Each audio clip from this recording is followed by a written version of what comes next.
downloading a wallet, using a seed phrase, buying crypto, moving it to a wallet. These are a lot of steps for the average user who's used to pushing a button on PayPal. And until we are as easy to use and as fast or as cheap as traditional applications, we're not going to win, right? We're not going to supplant incumbents if we're not faster, cheaper, and easier to use.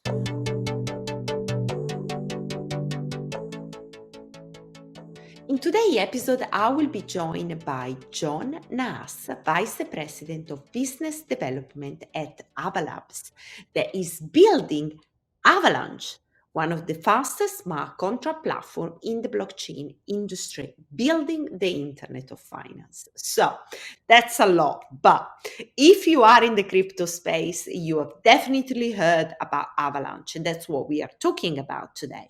If you are new to the crypto space, then you have heard of Ethereum, Bitcoin, Cardano, Solana. They are all different chains.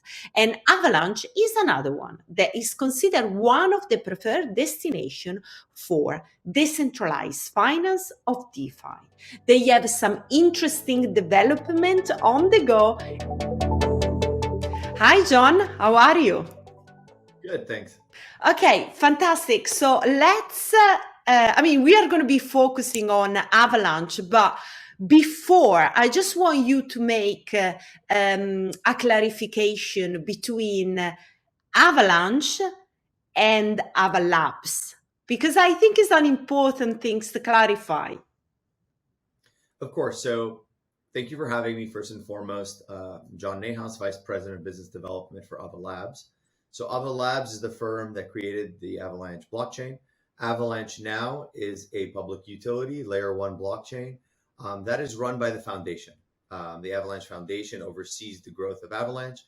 Ava Labs, where I am employed, as well as a lot of those within the ecosystem that support Avalanche, work at Ava Labs, which is a licensed service provider to the Avalanche Foundation with the mandate of growing the Avalanche ecosystem.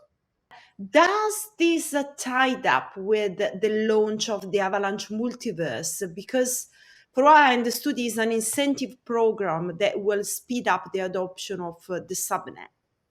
Most recently, we announced the launch of our multiverse campaign. Our Avalanche Foundation launched the multiverse program. So multiverse is an incentive program to support builders who want to deploy their own chains.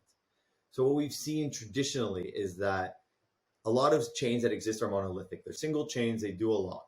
But what we're starting to see, and where I think Web3 needs to go to gain mass adoption, retail adoption, is the emergence of app-specific chains, right? So if you are a play-to-earn game or a Gamefi application, you need your own chain to handle lower fees, to handle higher transactions, to not be living alongside NFT projects and DeFi projects and enterprise projects all living on the main chain. Deploying your own chain, whether permissioned or permissionless, allows you to really set the parameters that fit for the application that you are building, that you are deploying. The purpose of subnets is to be app-specific chains. It's not for us to say, here's our chain, now do it, change your application to fit the parameters that exist. It's more us giving the developer community and the community that's building, whether DeFi or games or whatever it may be, kind of a sandbox to say, build the chain that best fits the product that you're creating. And we will support you with incentives, either so that when users come, there's boosted yields or incentives, or we will support you in bootstrapping and setting up nodes for you with Avox in order to launch your own subnet. So, yeah. So, John, if I just interrupt you, would that work as like a layer two? I mean, I guess that all these projects, they will be, even they are building their own chain, they will kind of be still deployed on the Avalanche main chain. Correct. And then there will be like a customized ecosystem. That kind of makes sense what I'm saying, or is... Yeah, exactly. So you can think of Avalanche, of course, as a layer one, but you can also think of it kind of as a layer zero, which allows for all these other chains to come in and have interoperability. So Avalanche itself, the primary network, is composed of three chains. You have the X chain, which is where the Avox token lies. That's a UTXO-based model where you can create, mint, burn, and transfer assets, limited business logic. You have the C chain, where a majority of the transactions occur. That's our smart contracts chain, of course, built with Solidity, where you can deploy any smart contract. And any token on there is an ERC20. Every NFT is an ERC721. Finally, we have the P chain. That's our platform chain. That's what handles delegation and validation of the main network. But if you are a node or a validator on the network, you can deploy a subnet underneath in terms of visualization. But ultimately, all these chains have a connection and interoperability layer, whether through bridges or whatever else it may be, so that if you develop a subnet, but you want to, let's say, use USDC as your native stablecoin, you can bridge to the C chain and pull USDC native on Avalanche onto your subnet. I think is a very interesting concept, and I'm glad that you brought up layer 0, because not many people actually understand the difference between a layer. Everybody's talking about layer 1 and layer 2, but not many are talking about the layer 0. And I was quite interesting to maybe to dive a little bit more into that. Just give me some example. Just break it through a little bit more, so then we can explain it a bit better. So in essence, what the Avalanche consensus allows you to do is deploy a vast network that scales, right? And that has interoperability. So whether it's X, the P, or the C chain, you can think of each one of those as their own independent layer ones. If you want to deploy a subnet, right, it could be its own layer 1, or it could be a layer 2. It depends on kind of the use case, right? So ultimately, we're giving builders and developers the tools that they need to build the best way forward. So if you are DeFi Kingdoms, which recently launched and is doing about 250,000 transactions a day, users can just log into DeFi Kingdoms. They don't connect the MetaMask to the P chain and then this and that. They can go directly to the app and transact directly with the app layer on that subnet. And that's allowed, by the architecture of the network, which allows it to really build the way you want. So if it's Gamefi, if it's institutions, right? When we talk to financial institutions, they don't want to deploy their ledgers or their private and proprietary information on a public chain, where the only difference is that a person's name is abstracted to a wallet address. They don't want to see all that publicly, right? So they might deploy their own financial institution chain as a subnet, running within its own walled garden, but that has functionality that could pull assets off the C chain, that can have smart contract functionality there, that could pull a Vox from the X chain and have that kind of freedom, whether to use a Vox as its native gas token, to create their own native gas token for their subnet. The flexibility is really there for the builder to really create what their product really is intended to do without any real restrictions or mandates on how to do it. That's very interesting, and I guess you are also seeing some demand from NFT project, right? Mm-hmm. So how big is the NFT market within the Avalanche ecosystem? So it's growing. It's organically been growing over the course of the past year. I think we have some fantastic projects that have launched on us, whether it's Particle that bought a physical Banksy and broke it into 10,000 pieces and sold it off as NFTs. Tops, the traditional collectibles company, has used us and is building on us. So they do MLB, Bundesliga, and a lot of their IP. And then the community has really risen to create some really cool NFT projects, such as Avox Apes, Avox Party Animals, Chicken.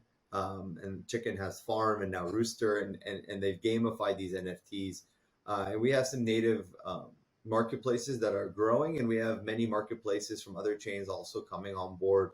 And we're seeing a real big growth. We talked about multiverse. We've also embarked on a new project as well called the Culture Catalyst. So that's in partnership with Open. That's OP3N, it's a mobile app. So if you were to think about the way most people interact with digital assets nowadays, it's mostly mobile. And the way Spotify brought music to people, Open really is creating a community-centered focus around NFTs, so that the NFTs that you earn, whether it's from a celebrity or a musician or a film, grants you access to a larger community around that. So NFTs are, one, a collectible, but two, kind of a ticket into a new community, right? And what Open is really doing, and the first project that we announced is a metaverse children's book with Grimes that she's going to be doing. So you can start to think how musicians and artists deploy new NFTs, and then those NFTs allow the holders to have early access to an album or a single or an AMA with the artists, all powered by the open app. So that's another initiative that we're really pushing forward. That's really going to, grow the ecosystem in terms of art and collectibles. And we have a fantastic community that continuously innovates with some really cool NFT projects. We have a lot more coming, so looking forward to that. Do you see this big challenge that Ethereum has to migrate to proof of stake an opportunity for Avalanche, perhaps? I think so, but I think what they're doing is fantastic, and we congratulate them on the anticipated merge and the move, and to make Ethereum faster and more scalable, and of course more sustainable by moving to proof of work. A lot of our inspiration comes from Ethereum, and at the end of the day, we see ourselves as complementary and supportive of Ethereum, and I don't think, and I think back to my initial point, I think this isn't a zero-sum game. Right? For Avalanche to win, that doesn't mean that Ethereum has to lose, or that Solana has to lose, or that Algorand has to lose. I think if any of us are able to achieve, all of us are able to achieve what we hope, there's no one single chain that'll ever be able to handle all the load. There are even all the current chains that exist, I don't think can continue at the pace of innovation and growth to take on all that we anticipate and hope to achieve. So I think there's going to be, it is a multi-chain world. It will continue to be a multi-chain world. I think specific chains will have their benefits and niches, but at the end of the day, there's going to be interoperability and bridges and ways for us to work together. If I had to make an anecdote, like Verizon and T-Mobile and AT&T and all these other base layer infrastructure technologies at some way work together, right? So we're all in this together at the end of the day. Exactly. I think the element of interoperability is definitely very important. And talking about bridges, what do you see being the challenges for Avalanche? I mean, already being an EVM compatible chain, it gives you a plus, for instance, to Solana or to Cardano. They are it's just a little bit harder to kind of plug in with other network, even though it's possible. Do you see any kind of challenges for the space in terms of bridging infrastructure? I mean, I think we've shown how bridges can be fast and cheap and effective with the Avalanche bridge from Ethereum. And most recently, we announced that we're expanding that bridge to include Bitcoin. So for everyone holding Bitcoin, they'll be able to bring it onto the Avalanche ecosystem, earn yield, and use it as collateral. And we've seen real great innovation, right, across the bridge space, whether it's Wormhole or Layer Zero or Router or Connext. I mean, there's a lot of innovation happening there. And I think it's a space that's growing. It's a space that's going to be very competitive. Of course, as with everything, knock on wood, the only things we have to be concerned about are potential hacks or exploits that can affect everybody and shake confidence. But I think when that's happened, you've seen teams rise to the occasion, do what's right by their community and by those that use the bridges and make up for it. But it's a learning curve, and we're all kind of part of this new cutting edge technology that's going to grow. I think another challenge that's being worked on currently and solved for is fragmentation. When you bring liquidity from Ethereum onto Avalanche or another chain on, you're going to have multiple flavors of the same asset. So how do you consolidate that liquidity? How do you not fragment it? How do you allow for ease of use, right? There might be interoperability, but at the end of the day, there needs to be a focus as well on user experience and the user interface and how easy it is for the user to use these products without being confused or difficult. I often say that, for as much as Web3 and crypto native people like to talk about inclusion and bringing people into a new digital economy, we do have a little bit of an elitist attitude in the sense of there's a learning curve and an educational aspect that we need to do better on, because downloading a wallet, using a seed phrase, buying crypto, moving it to a wallet, these are a lot of steps for the average user who's used to pushing a button on PayPal or pushing a button on Zelle or on Venmo. And until we are as easy to use and as fast or as cheap as traditional applications, we're not going to win, right? We're not going to supplant incumbents if we're not faster, cheaper, and easier to use. So I think we have a challenge, whether it's with bridges or anything in general, of first and foremost education, and second, abstracting away the complexities and the technology so that it's easier for people to use it and to interact with the technology. Yeah, I think you raised some really important points here because, yeah, we are an elite, the people they understand and they are able actually to make transaction on Uniswap. But if you talk, to your friend that doesn't know anything about crypto, only heard about Bitcoin, for them is all like a cryptic word. And sometimes, I've got friends, they watch my channel and they say, Steph, the content is too difficult for us. We don't understand it. It's too technical, where sometimes I think it's not enough technical. But yeah, that's a kind of the challenge. We do live in a bubble, right? So like we work in this industry, we talk about these things all day, every day with other people in the industry who understand it. And then it's not until you're at a family dinner or out with friends and you start talking about what you do, and everyone just their eyes glaze over and they look confused and lost. But to that point, I think that's where I think I'm really bullish, because I think GameFi is going to change that. Because I think with gaming, you used to have pay to play, you have to buy a game. And then you had free to play, where you would play games for free, but you'd have pop ups and all these things. And now you have play to earn, where people play a game and earn for it. I think we're moving towards a free to play to earn, where you can play a game for free and you can earn. And that excites people and it gives them enough of an incentive to try the new technology and to learn. And I think Avalanche is helpful here with subnets, because instead of someone having to go to an exchange, buy a crypto, send it to a wallet, change the network of that wallet to attach to XYZ, and then try and figure it out, you will start to have, I think, access straight into games from wallets, right? Where your wallet's just connected to a game, and your wallet or your phone becomes kind of the joystick or the keypad in which you play a game. The fact that it's on a blockchain is secondary. The fact that you're earning is secondary to the fact that you're actually using this product and this technology, right? Move it away. People often ask me, like when I talk on things like this, like, oh, when do you know that blockchain or crypto has arrived, right? Or has gone mainstream? And my typical answer is always the same thing. It's when you don't know it's being used, right? Like when people ask you, how do you explain crypto to your grandma? I don't try to. It's impossible and it's futile. What I do ask my grandma or anybody is, do you know how Zelle works? Do you know how PayPal works? Do you know that it runs on ACH or Fedwire or SEPA or any other payment rail? No. Do you care? No. You just know that it works. You know that the user experience is there. It's easy. You know that you push a button, the money you send arrives somewhere else, and you don't have to go through all these steps to do it.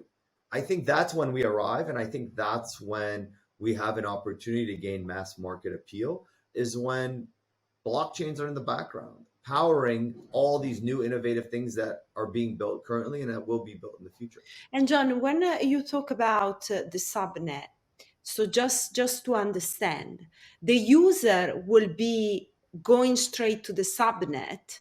How? So if they are not using MetaMask? Well, they would connect their MetaMask or any other wallet to that chain directly, to that subnet chain directly.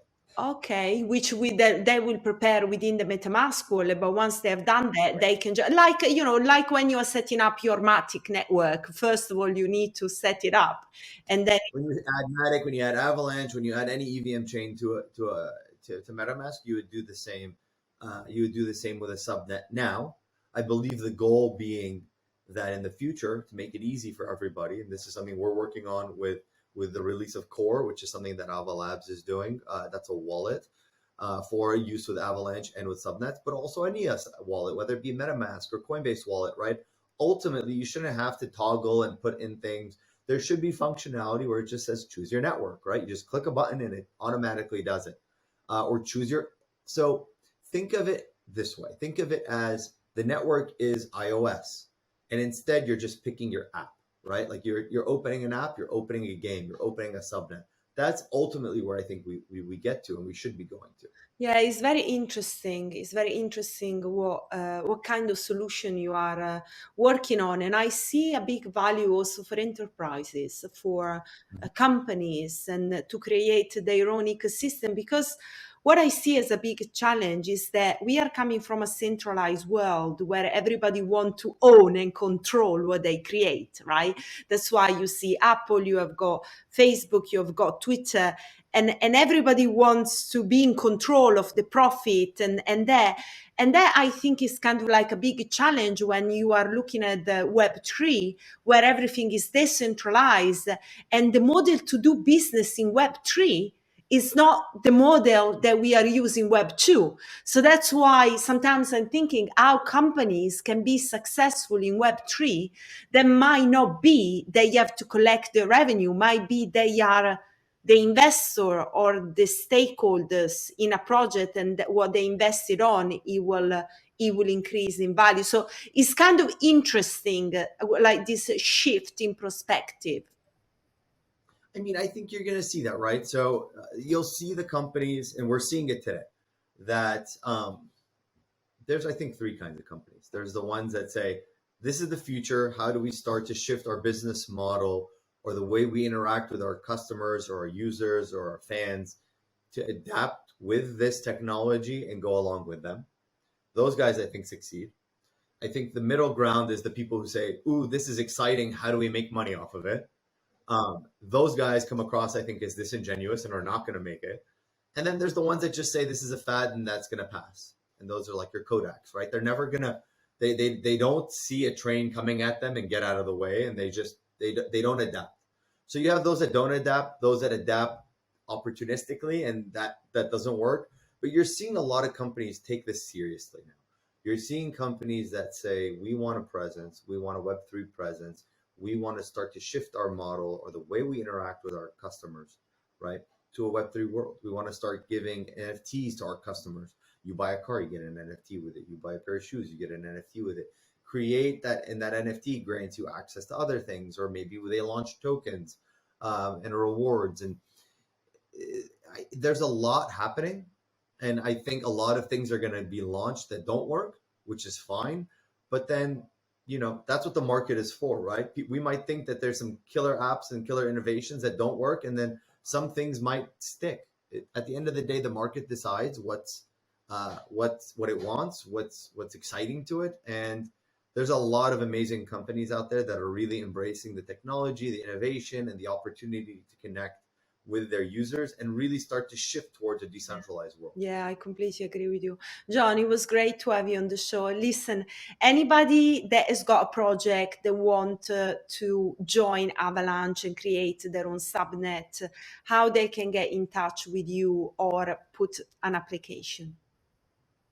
Absolutely. So I know I talked about the culture catalyst. We talked about multiverse for subnets. Also, something last August that we announced was the Rush program. So that's incentives specifically for DeFi, which is still ongoing as well. And something that we do at Avalanche that we're really excited about is that we incentivize the users, right? So we don't really go out there and say, build on us. We say, build on us. And if you do build on us, we will help you bring users to try this and then see for themselves the benefit. You can find me on Twitter. If you can post my handle at @John_Nahas. Feel free to send me a DM. You can find me on LinkedIn. Send me a DM.